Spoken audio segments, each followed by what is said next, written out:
Olá, sejam bem-vindos a mais um vídeo do canal do Observatório de Histórias em Quadrinhos da USP. Meu nome é Selby Pegoraro, jornalista e pesquisador do grupo. Estou aqui, tenho muita honra de estar acompanhado do professor Dr. Roberto Elísio dos Santos, que vem aqui falar um pouco para a gente sobre a Revista Med. Tudo bem, professor Roberto? Tudo bem, Selby. Tudo bem. Nos conte primeiro como é que você fez essa pesquisa, porque foi na livre docência, né? Então seria interessante você explicar para o nosso público o que é a livre docência e da onde que veio a ideia de pesquisar a revista Med, né? Antes de entrar aí na apresentação. Então, vou falar um pouquinho desse processo da livre docência. Livre docência, vamos dizer, é o final da carreira do professor.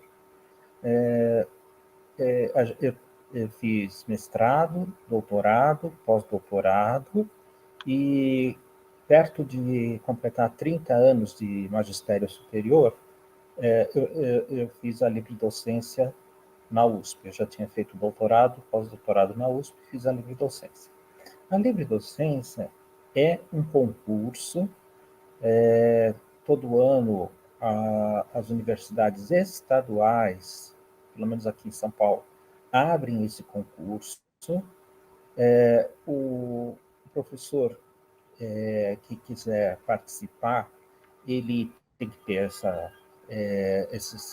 esse tempo de magistério de cerca de 30 anos, né, ou quase 30 anos, ou um pouquinho mais de 30 anos, e tem que ter uma produção, escrever livros, publicar livros, publicar artigos científicos em revista, participar de congressos. Então, o professor faz um memorial contando a sua trajetória acadêmica.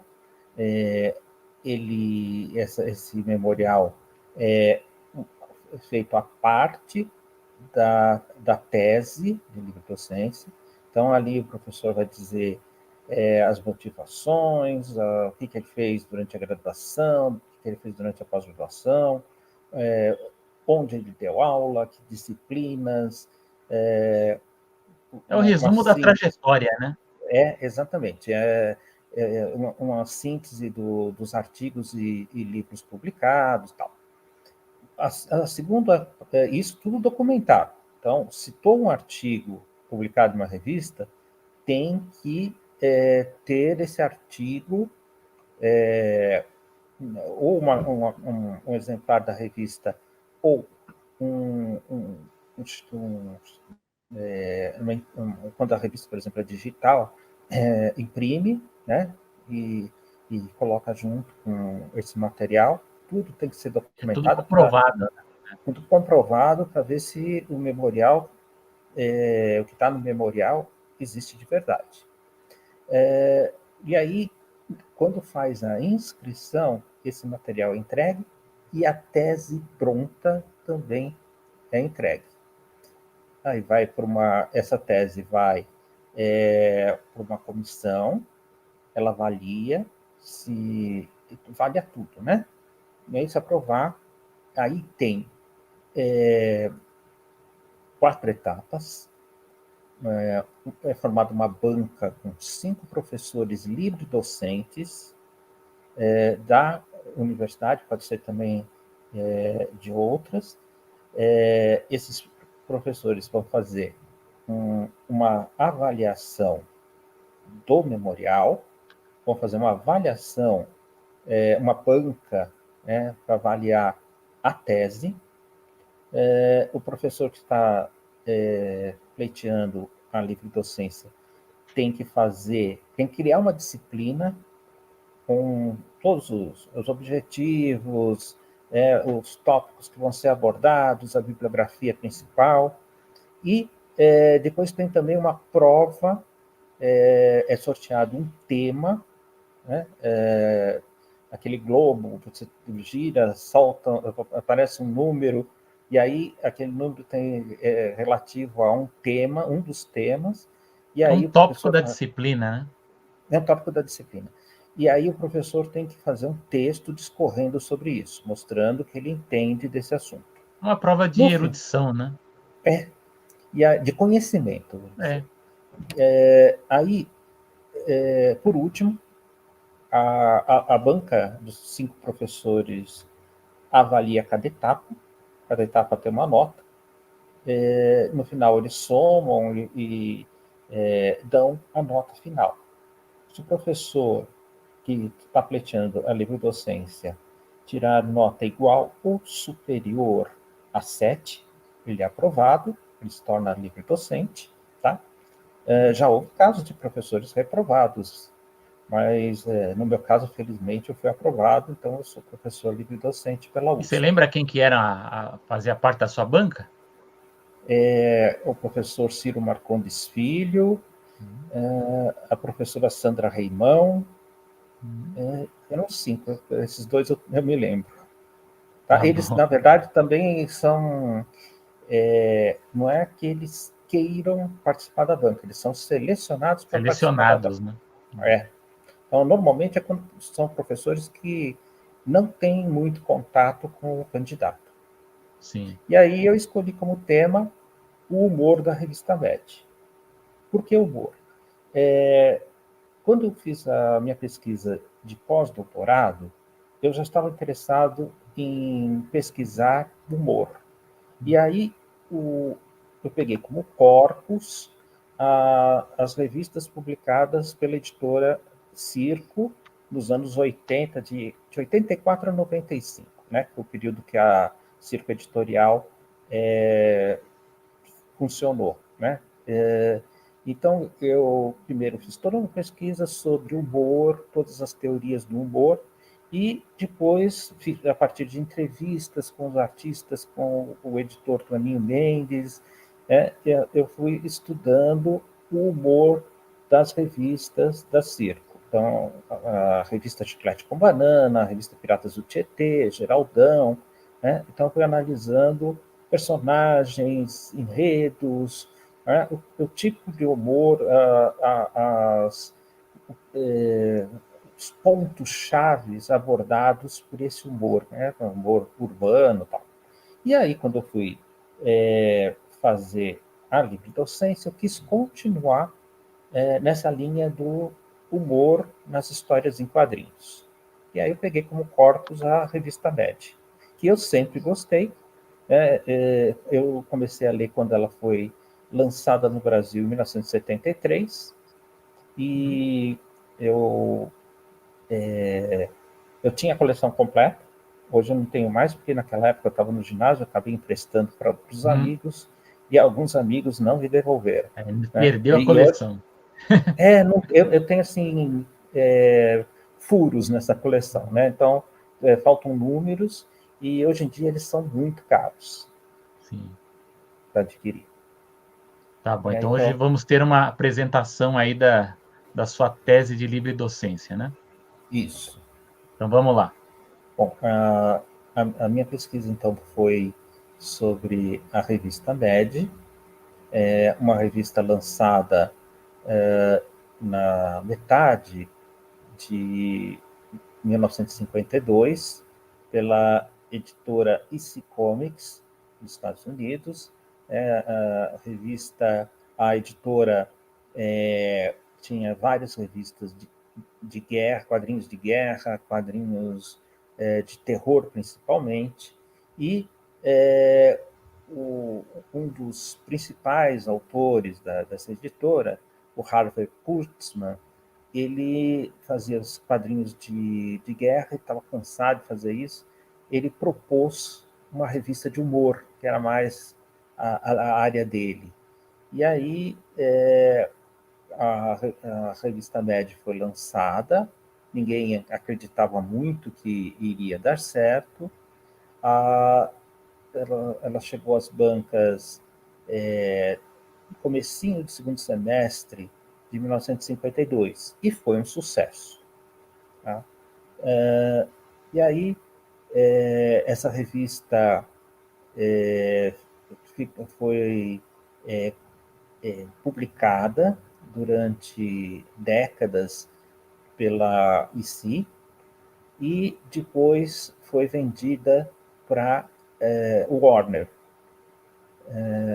E recentemente a MED deixou de ser publicada com histórias novas e ela ainda existe, não tem uma periodicidade muito grande, não sei quantas edições são por ano, mas são poucas edições lá nos Estados Unidos, e o conteúdo é a republicação de histórias, cartoons,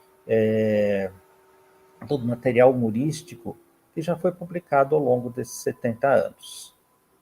Então, é mais assim para o público que não conhece a revista.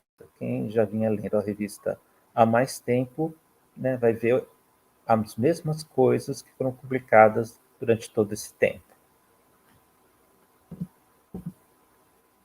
Vou fazer aqui uma citação do Marshall McLuhan, que ele escreveu no livro Os Meios de Comunicação como Extensões do Homem, Understand Media, no original. Ele fala assim: tantos quadrinhos como anúncio publicitário pertencem ao mundo do jogo, ao mundo dos modelos e das pretensões e prolongamento das situações que se passam em outra parte. A revista MED, mundo da gravura em madeira, da imprensa e da caricatura, aliou tudo isso a outros jogos e modelos do mundo do entretenimento. MED é uma espécie de jornal em mosaico do anúncio entendido como diversão e da diversão em forma de loucura. Eu acho que o McLuhan definiu muito bem o que era e continua sendo a revista MED. Bom, antes de entrar especificamente na revista MED, eu vou falar um pouquinho das teorias do humor. O humor ele é analisado desde a época clássica da Grécia, né, por volta de 500 anos antes de Cristo. Então, o humor, desde a antiguidade até a modernidade, é entendido ora como forma de humilhação, as pessoas fazem humor para humilhar uma a outra, de degradação daquele que é seu objeto, ora como uma atitude positiva que critica os defeitos de uma sociedade ou as falhas do comportamento individual com o intento de corrigi-los. O bom humor encanta, é gracioso, simpático, é o que os ingleses chamam de wit. A pessoa com esse wit é aquela que vai contar causos e os outros vão rir e vão se sentir bem. Enquanto o mau humor constrange e se torna uma grosseria. O Aristóteles falava que o humor é um gênero literário que se contrapõe à tragédia. A tragédia retrata o ser humano melhor do que ele é, enquanto que o humor mostra o ser humano de uma maneira inferior ao que ele é. O cômico, portanto, relaciona-se com o feio. Essa concepção retorna na Renascença nos trabalhos de Thomas Hobbes, que considera o riso um sinal de desprezo. Na época do Aristóteles, o humor era visto como um gênero menor do teatro da literatura, enquanto que a tragédia era mais séria, tratava de questões importantes para o indivíduo e para a sociedade. Aí nós temos, no final do século XIX, o filósofo francês Henri Bergson, que diz que o riso nasce das ações humanas praticadas dentro do âmbito social, uma vez que não há comicidade fora do que é humano, e o riso é sempre um riso de um grupo. O humor possui, na visão de Bergson, uma função social que responde ao corretivo imposto pela sociedade sobre uma imperfeição social ou coletiva. Então, o objeto do humor para o Bergson era aquela pessoa que destoava das normas da sociedade. E só para colocar aqui uma observação, eu coloquei nessa página vários cartoons do Sérgio Aragonês que entravam na revista Média nas margens, eram as tiras marginais da Média, que o Sérgio Aragonês fez do início dos anos 60 até o início do século XXI. Então, elas eram colocadas na parte de cima, de baixo, de um lado do outro, ocupando o espaço em branco da página, das margens da página. E eram cartoons que tinham pouca ou nenhuma palavra. Bom, já no começo do século XX, o Freud começou a relacionar o riso ao sonho. Ele falava que o riso decorrente da piada ou da palavra espirituosa libera emoções reprimidas, gerando economia na quantidade de energia psíquica usada para reforçar a censura. Quando nós somos censurados, a gente faz um esforço muito grande para se adequar. Quando a gente ri, a gente está soltando essa energia psíquica. O Freud, então, vai relacionar o riso ao sonho, porque quando nós sonhamos, o nosso inconsciente está liberando todas as nossas repressões individuais e sociais, né? E aí a gente tem uma catarse. A mesma coisa com o riso. Relacionando humor e linguagem, eu vou recorrer ao filólogo russo Vladimir Prop, que rejeitava essa justaposição do Aristóteles entre o cômico, o trágico e o sublime. E o próprio discorda também da ideia que estabelece o cômico a partir da contradição entre forma e conteúdo, normalmente usada na teoria estética. Ele critica a teoria dos dois aspectos do cômico, surgida no século XIX, que divide a comicidade em dois aspectos, um relacionado ao belo e outro fora do domínio da estética, que é apresentado como algo baixo, vulgar. Para ele, na teoria dos dois aspectos da comicidade, a fina e a vulgar, um aspecto mais intelectualizado, mais erudito, e um outro chulo, entra também uma diferenciação social. O humor é associado a uma determinada classe social que tem o status quo, não apenas dentro da sociedade, mas também em relação ao que se pode falar, ao que se pode fazer dentro da sociedade. Pesquisando sobre o humor, eu descobri que, inicialmente, lá na Grécia Antiga, a palavra humor ela tinha uma função ligada à medicina. Então, quando a pessoa estava com os bons humores, ela estava bem de saúde ou mentalmente. E quando ela estava com os maus humores, ela estava doente, depressiva, precisava de tratamento. O humor, ele estava muito ligado aos líquidos do corpo. Por isso fazia sangria quando a pessoa estava doente, para mexer com os líquidos do corpo e a pessoa voltar a ter bons humores. Durante a Idade Média, a ideia do humor era vista como negativa. A palavra humor, ou tudo que fosse humorístico, era contrário à ideia de seriedade que a Igreja Católica impunha aos católicos da época. Só no final do século XV, no século XVI, início do século XVII, a palavra humor passou a ser relacionada com a alegria, com o riso. E um dos que ajudaram a criar essa noção foi o William Shakespeare, que escreveu, além das tragédias, várias comédias para o teatro, e usando, inclusive, a ideia de humor para se relacionar à comédia.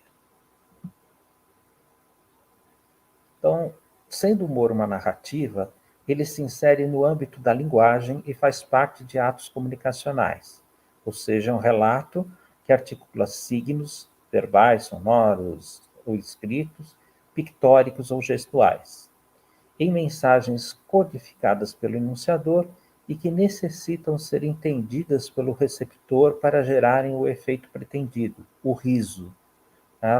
A função do humor é causar o riso. Assim, os estudos da linguagem têm um papel importante na análise do humor midiático. Na atualidade, o humor é uma estratégia comunicacional empregada pela publicidade para incentivar o consumo, pela TV ou pelo cinema para atrair vastas audiências, então filmes ou séries, programas de humor atraem o público porque são leves, que leva o humor a ser ele próprio produto destinado ao consumo. Nesse sentido, a intertextualidade e a metalinguagem são recursos amplamente usados pela cultura midiática para atrair o público. O exemplo disso é a paródia, que implica em um processo intertextual, que é feita, a paródia é feita pela revista Mad, em relação a personagens de outras histórias em quadrinhos, como o Superman e o Peanuts. Essa questão do humor como metalinguagem, intertextualidade, a gente vai encontrar na literatura, ainda no século XIX, ou até antes, havia uma literatura baseada no humor, que era a sociedade repudiava, né? O cinema foi, logo do início, uma narrativa que usava essa questão da metalinguagem. Buster Keaton fez isso em alguns filmes, em que o cinema tratava de cinema. Então, num dos filmes, ele adormecia dentro da sala de cinema e sonhava que estava entrando no cinema, no filme que estava sendo exibido. Algo que o Woody Allen fez na década de 80, com o personagem do filme primeiro saindo da tela indo para a realidade, depois outra personagem entrando no filme exibido. Aqui a gente tem um exemplo do humor da Mad intertextual, a paródia do super-homem ou dos super-heróis, né? E trata com exagero, todas os signos, os conceitos relacionados a esse gênero dos quadrinhos, que eram muito populares na época. Bom, antes de falar da revista Mad, é preciso também tratar dos vários tipos de humor, humor gráfico, tá? Não tem só história em quadrinhos. Então, foi com o desenvolvimento das técnicas de impressão e popularização do jornal como meio de comunicação que o humor gráfico impresso se projetou. E isso a partir do início do século XVIII, quando os jornais passaram a publicar ilustrações, caricaturas, charges políticas, cartoons e, posteriormente, tiras e páginas de quadrinhos. Esses desenhos e narrativas sequenciais apresentavam um conteúdo humorístico, que o público adorava. Acompanhado ou não de textos de conteúdo político ou social, essas imagens satirizavam ou criticavam às atitudes dos homens públicos. Aí nós temos a caricatura, tá? Que é a representação da figura humana, normalmente uma pessoa conhecida pelo público, composta de traços anatômicos exagerados e distorcidos, então nariz muito grande, olhos desproporcionais ao rosto. A caricatura não tem intenção de contar uma história. Trata-se de uma ilustração e não de uma narrativa pictórica. No entanto, a caricatura se faz presente em formas narrativas, como a charge. A charge pode ter um personagem caricaturado, o cartoon e as histórias em quadrinhos de humor, seja pela estilização do traço do desenho, seja pelo retrato deformado de alguma personalidade transformada em personagem cômico ou ridículo. Aqui do lado direito a gente vê uma caricatura feita pelo Nassara, do músico Pixinguinha. Com poucos traços ele retrata um músico tocando. Aí nós temos também a charge, que normalmente é uma sátira política ou crítica política, que é um comentário ilustrado feito com base em um fato recente que tenha se tornado notícia, publicado nos jornais diários e revistas semanais, ou veiculadas notícias veiculadas em telejornais. A força da gag, da piada, de uma charge, que pode ter uma ou mais vinhetas, que se assemelha à narrativa sequencial da história em quadrinhos, é limitada ao tempo da sua veiculação, perdendo graça com o tempo, uma vez que retrata um evento de curta duração. Como a charge está ligada a um noticiário do jornal, ela faz humor com uma notícia que foi publicada no jornal, no telejornal e tal, na internet, a charge só vai ser compreendida, só vai provocar o riso se a pessoa souber o contexto em que essa charge foi feita e transmitida. Então, aqui uma charge publicada na Folha de São Paulo, feita pelo Angeli, foi publicado numa época de eleição, que ele chamou de eleições trash. O pesquisador vai até uma casa de família de classe média, e o homem, o marido, fala: nesta casa cada um tem o seu candidato. Eu voto no nefasto, minha mulher quer eleger uma funesta, e meu filho agourento prefere um candidato sinistro. O Angeli estava ali evidenciando e tirando sarro dessas pessoas que votam em políticos que são horríveis. Já o cartoon, ao contrário da charge, permanece engraçado mesmo depois de décadas da sua publicação, porque ele aborda situações atemporais, privilegiando o comportamento humano e suas contradições. O cartoon é um desenho acrescido de um sentido cômico, normalmente causado pela reversão de expectativa. O fato natural que deveria ocorrer dá lugar a outro, inesperado e contrário. O cartoon se desvincula do conteúdo de outros textos do veículo em que é publicado. Sua compreensão independe de fatores externos e seu conteúdo humorístico emana apenas das imagens ou dos textos, os cartoons sem textos e os que contam com diálogos postos em balões ou na parte inferior da vinheta. Um exemplo do cartoon é aquele que apresenta o náufrago numa ilha. Então, é um desafio para o cartunista criar uma nova situação do náufrago na ilha e fazer humor com essa situação. Aqui nós temos um cartoon mostrando, esse é um cartoon dos anos 80, mostrando a influência da TV sobre o ser humano.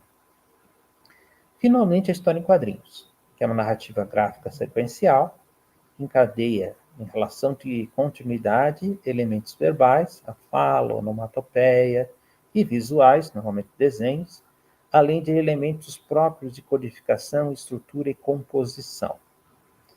A história em quadrinhos, se a gente pensar no Rudolf Topfer, que por volta de 1830 começa a publicar as suas histórias em quadrinhos, que não havia esse nome na época, mas são histórias em quadrinhos, elas já tinham um conteúdo humorístico.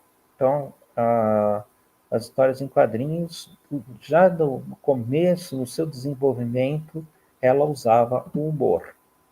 Tá? Aí nós temos uma tira do Cebolinha com 4 vinhetas. Né? A gente tem, na primeira, uma situação. Essa situação, nós temos a apresentação do personagem, o que ele está fazendo. A segunda reforça a primeira. Aí, na quarta vinheta, nós temos a inversão de expectativa do leitor, né, que se liga à primeira vinheta, mostrando por que o Cebolinha só pega latas e botas, porque os peixes acreditam que ele é o lixeiro. Então, é uma inversão de expectativa que causa o riso. Bom, especificamente sobre sobre a revista Mad, a gente precisa falar do Max Gaines. Ele era um publicitário e percebeu que ele poderia publicar revistas de quadrinhos utilizando as tiras que já tinham sido publicadas em jornais. Como no começo dos anos 30, as pulp magazines faziam sucesso, essas pulp magazines eram revistas de histórias de terror, de ficção científica, de western, de detetive. Então, o Gaines percebeu que poderia também, como as pulp magazines, usar esse material que já publicado, que era mais barato, e fazer uma publicação de quadrinhos que fosse também barata e pudesse ser comprada nas bancas ser colocada nas bancas junto com as pulp magazines. Então ele percebeu que publicar quadrinho nas páginas de jornal atraía os leitores. A mesma coisa poderia ser feita numa revista de história em quadrinhos. Antes dessa ideia do Max Gaines, já havia algumas publicações de quadrinhos, eram álbuns com a coletânea de tiras, por exemplo, do Yellow Kid, tá? Mas elas eram edições limitadas e sem continuidade. E aí, em 1933, o Max Gaines criou uma revista em quadrinhos, Funnies on Parade, que foi distribuída gratuitamente por uma gráfica para os seus clientes. E o Gaines percebeu que as pessoas voltavam para pegar mais exemplares daquela revista.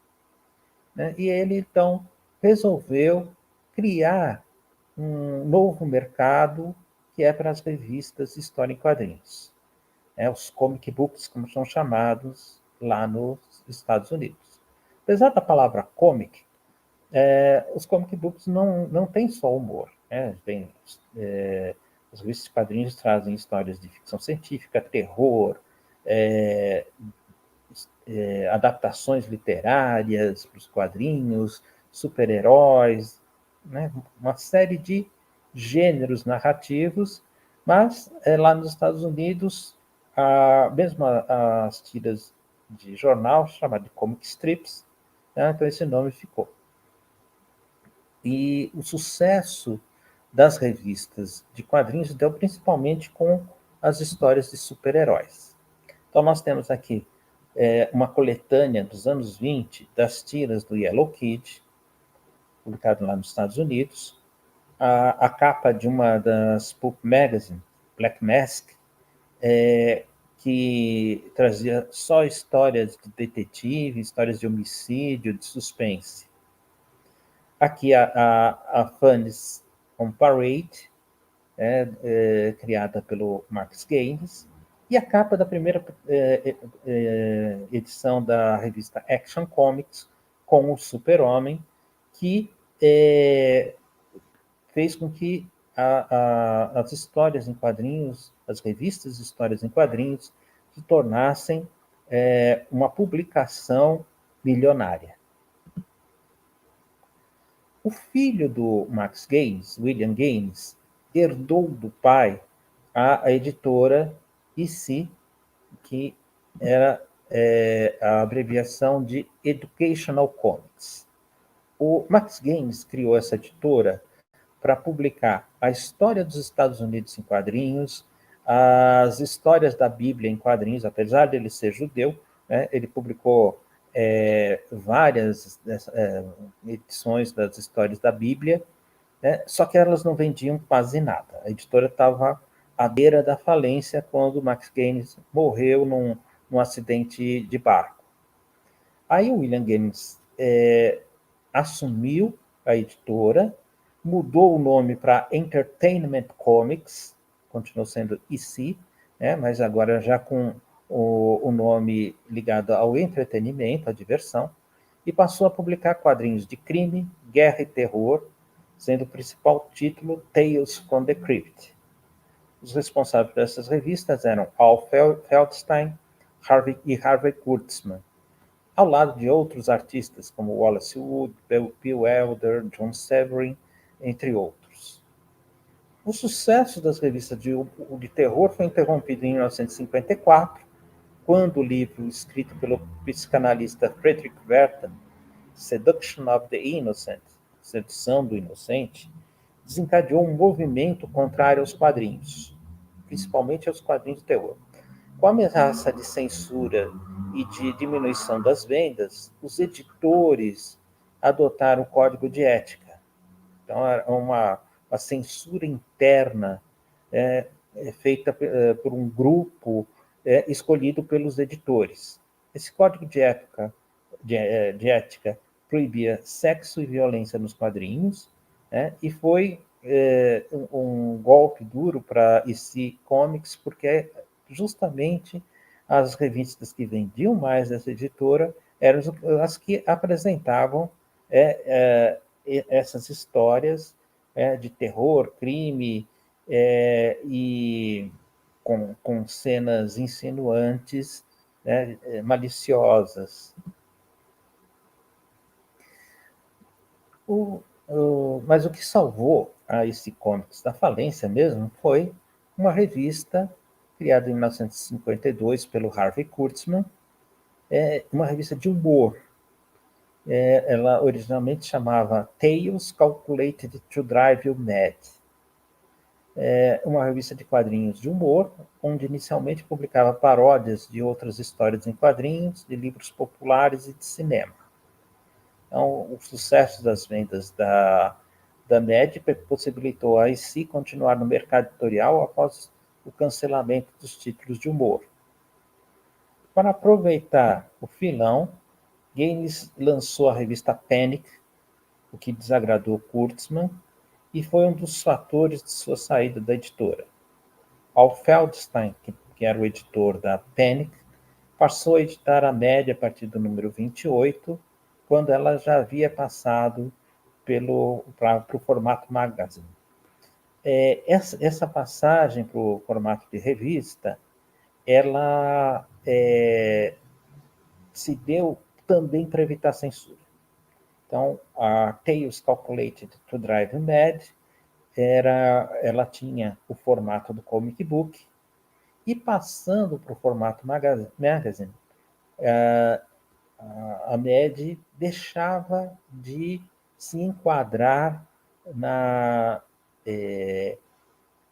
no código de ética.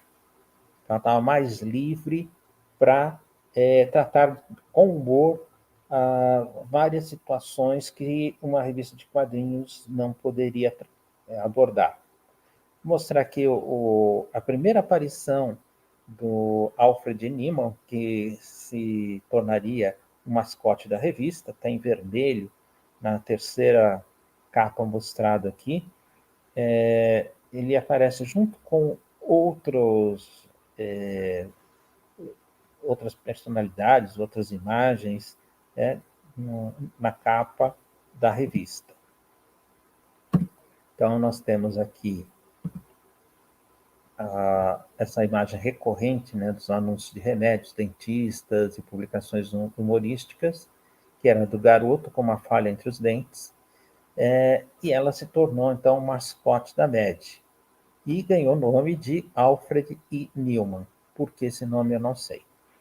O personagem é a síntese da comicidade da revista, com seu bordão: o quê? Eu me preocupar? A sua primeira aparição foi na capa da edição 21, aquela que eu mostrei para vocês. A partir de 55, passou a figurar constantemente nas capas da publicação, assumindo diversos papéis. Então, já desde o século XIX, essa imagem desse garoto faltando um dente ou com uma falha entre os dentes, era muito comum em propagandas de remédio, de dentistas, ou apenas para provocar o humor. Algumas editoras tentaram copiar o modelo da MED. Em 1958, chegou às bancas Cracked, que no Brasil foi editada pela editora Abril com o título Pancada. Foi publicada até 2007 lá nos Estados Unidos.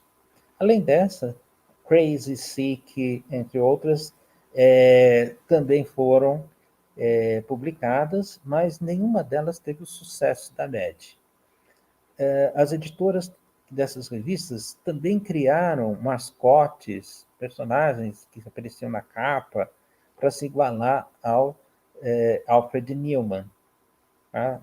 Vocês veem aqui no lado esquerdo o garoto de boné, Don't Look Too Scary, era o mascote da Cracked, Pancada.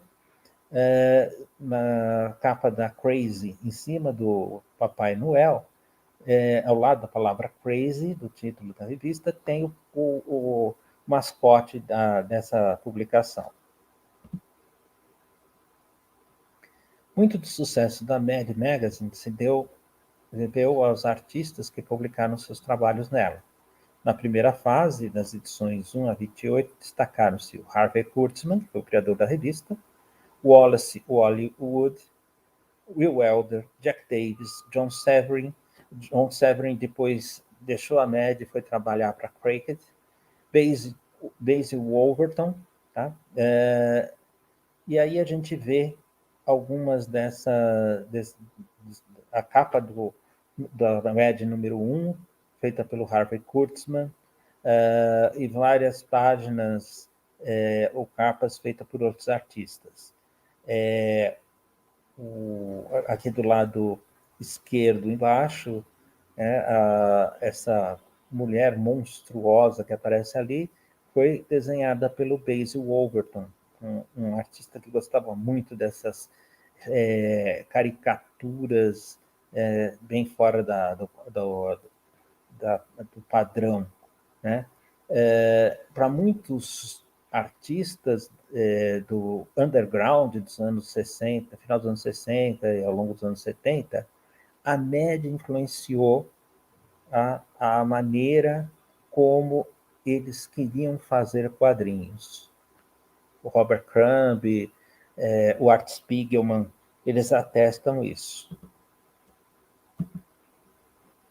Bom, a segunda geração da revista, ela começa a aparecer depois que os principais artistas deixam a revista MED, vários deles junto com o Kurtzman, e aí a editora EC Comics contratou uma série de outros artistas para continuar fazendo quadrinhos, charges, paródias para a revista, em substituição a esses artistas que saíram, e isso já no momento em que a revista estava no formato magazine.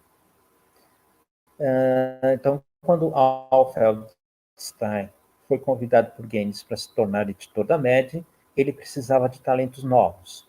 Como a revista angariou, além de leitores aficionados, a admiração por parte de roteiristas e desenhistas, logo se formou um novo grupo de colaboradores para o título. Don Martin, Dave Berg, Don Martin aparece aqui em cima à direita, Dave Berg, que aparece do lado esquerdo embaixo, aliás, Dave Berg aparece no meio, do lado embaixo, no meio. Al Jeff, esse sim aparece à esquerda, embaixo. Antônio Prorias, que criou o Spy versus Spy, tinha o espião preto, o espião branco, satirizando a Guerra Fria. O Sérgio Aragonês, que é aquele que fazia os cartoons para serem colocados nas margens da revista. Mort Drucker, que fez a maior parte das sátiras de cinema publicados na Mad. A gente vê aqui do lado direito, no meio, um dos quadrinhos desenhados pelo Mort Drucker, parodiando o filme Um Estranho no Ninho, com o Jack Nicholson. Aí, a minha pesquisa, a minha análise da revista Mad tentou mostrar como que é feito esse humor. Tá? Então, foi feita análise de elementos verbais e pictóricos, né? Texto, caricatura, cartoon, ilustração ou desenho de humor, histórias em quadrinhos. E dos recursos humorísticos que eram usados na revista: a sátira comportamental e política e a paródia. Então, as formas de humor da Mad. A análise abarcou os elementos verbais e pictóricos na publicação em todo o espectro da relação entre ambos, que vai da palavra somente, né, 100% texto, à caricatura, que é 100% imagem, ou quando o texto e o desenho se complementam em diversas porcentagens, às vezes mais desenho que texto, às vezes mais texto que desenho, para constituir o material cômico. Embora não possam ser considerados como piadas, os textos que normalmente antecedem uma série de tiras ou uma ilustração em quadrinhos da revista Mad são humorísticos. Esses textos envolvem o nome da seção, né, o chapéu que vai em cima do título, o olho e o título, formando uma introdução irreverente ao conteúdo subsequente. Então, por exemplo, seção padrão global. A edição brasileira é padrão global, se refere à forma como a Rede Globo padroniza sua programação e também a ideia de que a Globo tinha um padrão alto de qualidade. E aí vem o texto embaixo. Em vez de ir à televisão ver um filme sobre o cinema, ou será o contrário, leia essa sátira. Você não ganha nada com isso, mas pelo menos economiza o preço do ingresso. Economiza para depois gastar em eletricidade nesse supermercado de besteiras que é a TV. Essa para por aí com a reticência. A rede de entregas foi o chapéu da sátira, da paródia do filme Rede de Intrigas, que é um filme que trata de uma emissora de TV. Saiu aqui no Brasil, na Mad número 36, publicado pela editora VEC, em julho de 77. As frases atribuídas ao personagem símbolo da revista, Alfred Newman, também podem ser examinadas pelo prisma da linguística, a começar pelo seu bordão. What? Me worry? Alguma coisa como, o quê? Eu me preocupar? No início de cada número, uma nova fala é atribuída ao personagem símbolo dessa revista. Então, por exemplo, most of us don't know exactly what we want, but we're pretty sure we don't have it. A maioria de nós não sabe o que quer, mas nós temos certeza do que nós não temos. Saiu na média americana, número 110, em abril de 67. Aqui no Brasil, quando a realidade faz seu carnaval, a gente é que paga a fantasia. Média 32, da editora VEC, em 77. Uma coisa interessante são as onomatopeias criadas pelo Dom Martin, que são sons estranhíssimos. A gente está acostumado com aquele cras, bang, mas esse elemento linguístico nas histórias em quadrinhos tradicionais, do mainstream, eles se tornam absurdos, são sons que eles têm como único sentido causar o riso e não necessariamente ser o som que a gente está acostumado a ver, a representação do som. Outro elemento textual presente na revista Média encontra-se na seção de cartas,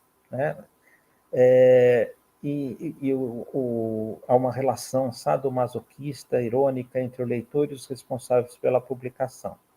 O público espera esse tipo de tratamento e até envia fotos segurando a revista, que são editadas sob a rubrica O Babaca do Mês. Atores e cantores famosos também encaminham seus retratos. E aí tem alguns exemplos. Eu venho lendo esse lixo por 6 anos.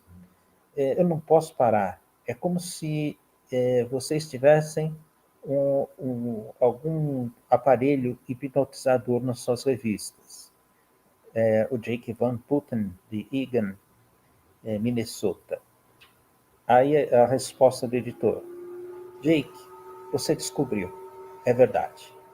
Há alguma coisa em cada edição que faz nossos leitores, os olhos dos nossos leitores pesados como sacos de areia, que faz eles ficarem sonolentos e, eventualmente, perder a consciência. É chamado o lado irônico D.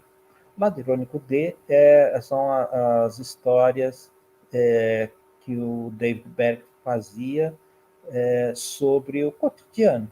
Então, fazer humor com o cotidiano das pessoas. Isso saiu no Médio número 314, de outubro de 92. Aqui nós temos páginas em que o texto ele ocupa a maior parte dela, tem como único elemento visual a carinha do Alfred Newman. Então, nós temos aqui na média número 147, de dezembro de 71, lá nos Estados Unidos, a palavra não, e embaixo, bem pequenininho. Lembre-se, a média disse isso primeiro. Foi a época da Guerra do Vietnã, tal. Esse não parece ser assim um basta. Aqui uma brasileira, último número. Mas se você ler o texto em corpo menor, você vai ver que está escrito: se você achou o último número uma porcaria, imagine este. Aí nós temos a caricatura, que é usado, por exemplo, na capa das revistas, com personalidades como o presidente dos Estados Unidos, na paródia dos filmes como O Poderoso Chefão, com Marlon Brando, ou o Alfred Newman personificando alguma celebridade, aqui no caso, o Michael Jackson. O desenho humorístico, ele não tem uma narrativa, apresenta uma situação.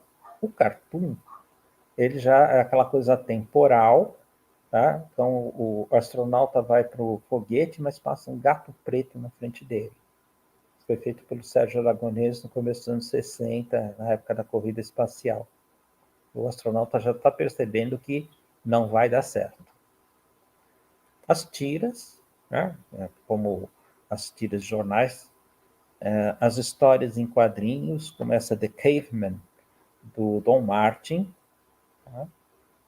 E essa aqui ocupa 2 páginas da revista. Nós temos também o Al Jaffee, que fazia as respostas cretinas para perguntas imbecis. Aliás, o Al Jaffee, ele está vivo com 101 anos de idade. Ele e o Sérgio Aragonês, que vai fazer 85 anos em setembro desse ano, são os remanescentes, os últimos vivos dessa turma de idiotas que fazia a revista. Então, as respostas cretinas para perguntas imbecis começavam com alguém fazendo uma pergunta. Isso é um polvo? E aí o guarda fala assim, não, é uma aranha com muitas pernas. Não, é um bando de cobras comendo uma melancia. Eu não sei, eu realmente nunca olhei atrás de mim.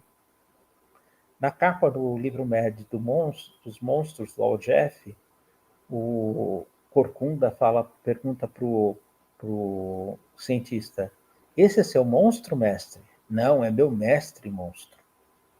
O Al Jaffee também fazia as dobradinhas que ficavam normalmente na terceira capa da revista. Então você tinha uma imagem, e aí dobrando no lugar certo, formava uma outra imagem, aqui no caso a do Richard Nixon, caricatura do Richard Nixon, e o texto colocado embaixo, dobrado, ele ganhava um outro sentido. Nós temos também aqui o uso da fotografia, como pôster, mostrando o cigarro com uma bala de uma arma, os silenciadores, e a fotonovela. Então, a gente tem aqui o quiroprático que esconde a sua amante dentro de uma maleta, e aí ele vai colocando o corpo dela, né, de volta, né, ao normal, e ela falando para ele que precisamos parar de nos encontrar dessa maneira. Aí as categorias humorísticas. Nós temos a paródia e a sátira. Então, a paródia por exemplo, quando se trabalha com a metalinguagem. Então, quadrinhos falando de história em quadrinhos. Essa página à esquerda mostra, por exemplo, o Thor batendo na mesa com seu martelo para chamar a atenção do garçom. Ou o surfista prateado sendo atingido por um meteoro, ou um satélite, acho que não sei se é um meteoro ou um satélite. O Zé do Boné vomitando no salão do bar, depois de beber bastante. A Olivia Palito caindo num bueiro e ficando pendurada pelo nariz. Na sequência, a gente tem aqui do Sérgio Aragonês, duas vinhetas parodiando aí a intertextualidade o filme Guerra nas Estrelas. Então, o personagem protagonista pergunta onde fica o banheiro. Quando ele entra no banheiro masculino, tem uma série de privadas totalmente estranhas, porque é um bar de alienígenas. Aqui, do lado direito, tem a paródia do Arquivo X, com a Scully e o Fox Mulder. É mais do que uma paródia, né? Com os discos voadores atrás, e eles personificando os personagens de um quadro famoso, de uma pintura famosa lá nos Estados Unidos. Bom, o primeiro quadrinista brasileiro a publicar na MED foi o Ziraldo. Em 1967, o Ziraldo foi para os Estados Unidos, foi para Nova York, levou seu portfólio, mostrou em diversas editoras e o pessoal da MED gostou muito. E aí, na edição estadunidense número 110, em abril de 67, saiu uma página dupla chamada Meet Ziraldo, Encontre Ziraldo, Veja Ziraldo, tal, que chama ele do maluco brasileiro. E aí tem vários cartoons que o Ziraldo fez, tá? E do lado esquerdo, essa capa desenhada pelo Norman Mingo foi ideia do Ziraldo, né? O bonequinho, o Jack in the Box, que costuma dar susto nas pessoas, ele leva um susto ao ver o Alfred Newman. Aqui no Brasil, a MED começou a ser publicada em julho de 1974, a capa aqui à direita, em caso de fossa, quebre o vidro. Fossa era uma gíria da época, né? Seria assim, depressão. E essa foi a MED número 1 da editora VEC, publicada então em 1974. Aí, aos poucos, os artistas brasileiros começaram a publicar quadrinhos e capas, né, paródias e sátiras na revista. Nas últimas edições da editora Panini, da MED, a maior parte do material era brasileiro, porque o material lá dos Estados Unidos era muito pouco, saía com bastante espaço entre uma edição e outra, bastante tempo entre uma edição e outra. Então, passou a ter mais artistas brasileiros produzindo. Então, a edição nacional segue a mesma fórmula da revista original. Paródias, sátiras ao comportamento, a política a partir do começo dos anos 80, quando houve a abertura política.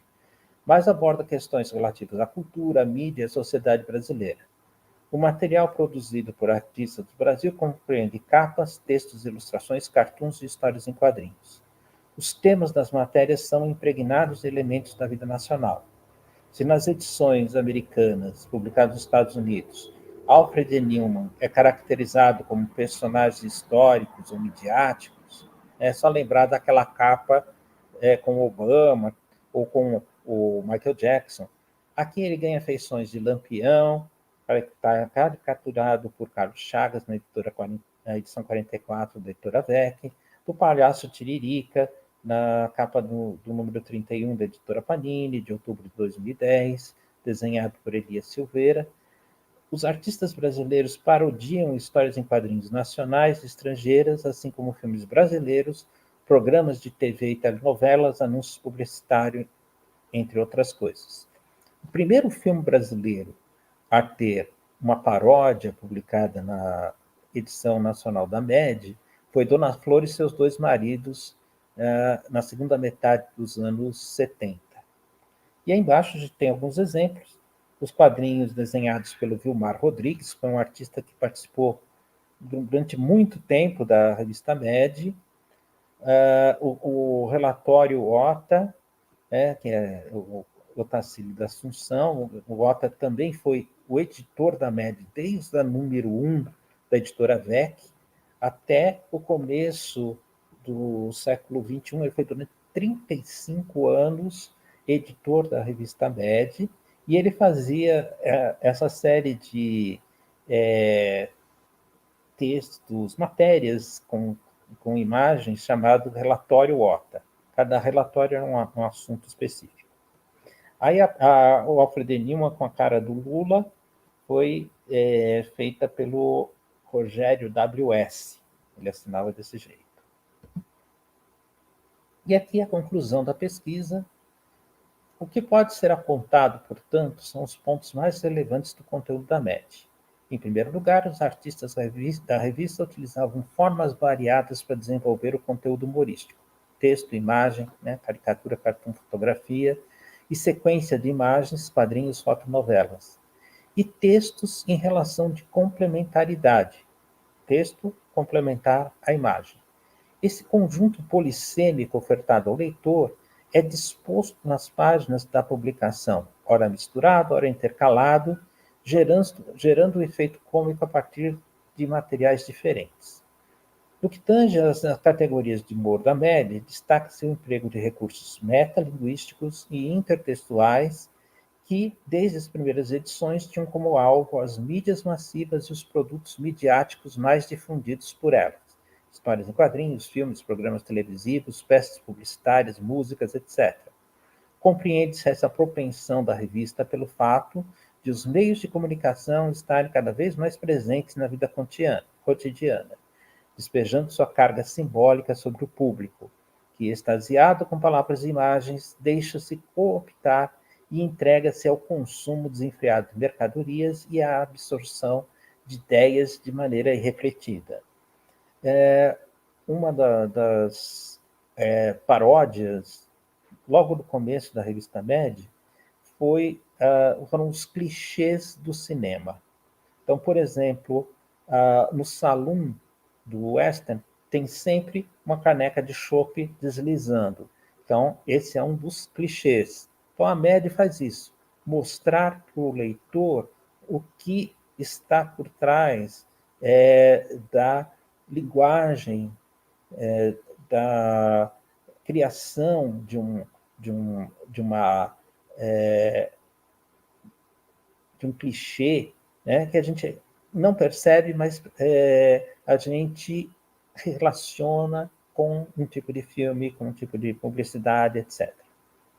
Ao desmascarar as estratégias, os clichês, os estereótipos, o uso de expressões vazias por parte da mídia, os artistas da Mad alertam os seus leitores receptores para os perigos da manipulação, da indução ao conformismo e pela disseminação de modismos, cujos objetivos são incrementar o consumo e padronizar o comportamento.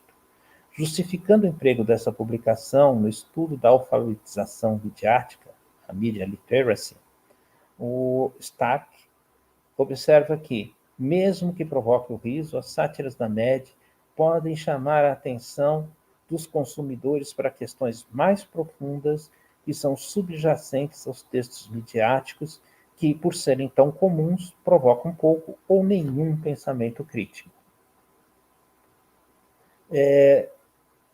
Nesse sentido, o humor da revista Mad vai ao contrário da proposição do Bergson. O Henri Bergson, ele falava do humor para corrigir os desvios. Então, o humor era usado para humilhar aqueles que têm um comportamento fora do esperado. A média, ao contrário, tira sarro das atitudes prosaicas, cotidianas, que nós consideramos que são as adequadas à sociedade. Aí, já no que se refere à sátira ao comportamento, as matérias publicadas na MED, como já foi mencionado anteriormente nesse trabalho, cumprem a função social do humor que, de acordo com a visão de Bergson, aponta os defeitos das pessoas. No entanto, o que é alvo de escárnio da publicação não é o que destoa do padrão adotado cobrado para a sociedade, mas justamente o comportamento que se torna ridículo ao seguir as regras pré-estabelecidas. Este humor não é uma forma de desprezo, uma vez que os próprios artistas da revista sabem ser partes da sociedade que ridicularizam em seus trabalhos. Ao se apresentarem como uma turma de idiotas, entre aspas, né, the usual gang of idiots, eles se mostram não acima dos outros indivíduos, mas no mesmo nível. A própria revista é descrita com menosprezo, como indicam títulos das coletâneas.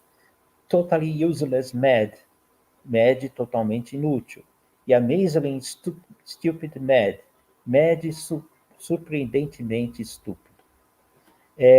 Aqui nós temos um pôster que veio na edição americana, comemorando os 50 anos da revista em 2002, com a caricatura dos artistas que fizeram e fazem, estavam fazendo naquela época, o humor da Mad. Então, aí é o pôster com os mesmos idiotas de sempre. Para terminar, uma bibliografia sobre humor, sobre a MED, né, sobre quadrinhos de humor.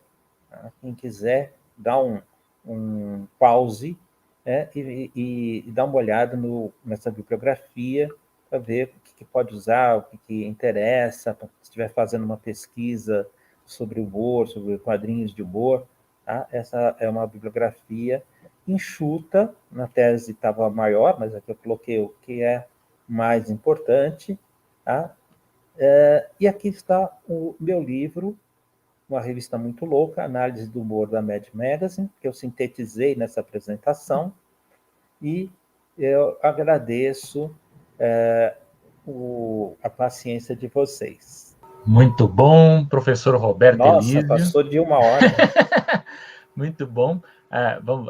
Agradeço a sua apresentação aqui. Cabe lembrar que você fez essa apresentação lá na Escola de Comunicações e Artes da USP, né? Você fez essa apresentação para o grupo, que eu lembro que gerou, inclusive, boas discussões, né? Inclusive sobre a versão brasileira, né? Quem colaborou na evolução da revista. Isso é muito interessante. Eu acredito que essa apresentação ela vai ser muito boa para quem quer conhecer mais sobre a história, inclusive buscar até mais informações, né, para aprofundar outros tipos de pesquisa. Eu não falei de todos os artistas brasileiros que participaram, falei dos que mais tiveram participação na produção da Revista Nacional, né? A gente teve também Renato Canini, o Flávio Polim, né? Então, que eram veteranos e também fizeram a Marisa, tal, que fizeram também alguns trabalhos para a MED brasileira. De qualquer forma, é um resumo, né? Uma maneira de apresentar a revista e o seu as formas, né, que utiliza de humor, né, e que durante quase 70 anos ela foi muito apreciada pelo público. Eu acho que uma das coisas que levou ao final da MED é que hoje em dia a gente encontra humor de graça na internet. Então você não precisa comprar. E acho também que o público atual não vai... Você precisa ter referências do filme que ela está satirizando, da série de TV, da história em quadrinhos. Então, uma série de referências que talvez o público de hoje não tenha. Verdade. Bom, nós já estouramos o nosso tempo aqui, professor Roberto, mas eu deixo aqui sempre aquele aviso para quem acompanha o Observatório. A gente está vendo crescimento aí na audiência aí nos últimos vídeos. O pessoal dá like, né, nos vídeos, fazer os seus comentários, compartilhar com os amigos, isso é sempre muito bom para que mais pessoas conheçam, né, o trabalho do Observatório. E é bom dizer que a gente está tendo atualizações regulares, em praticamente toda semana tem algum vídeo novo, ou de alguém que faz parte do grupo, ou as reuniões do colóquio, né, das reuniões mensais do Observatório. Então, a gente está publicando com essas reuniões uma regularidade. São realizadas normalmente na primeira sexta-feira de cada mês. Exatamente. Se não tiver feriado. Mas está aqui no YouTube, né? Depois que a gente faz a reunião, vem para cá. Bom, eu agradeço aqui a presença do professor Roberto Elísio. Eu que agradeço. E nos vemos muito em breve. O Roberto está sempre aqui no canal. Tá bom? Abração para todo mundo. Tchau, gente. Obrigado.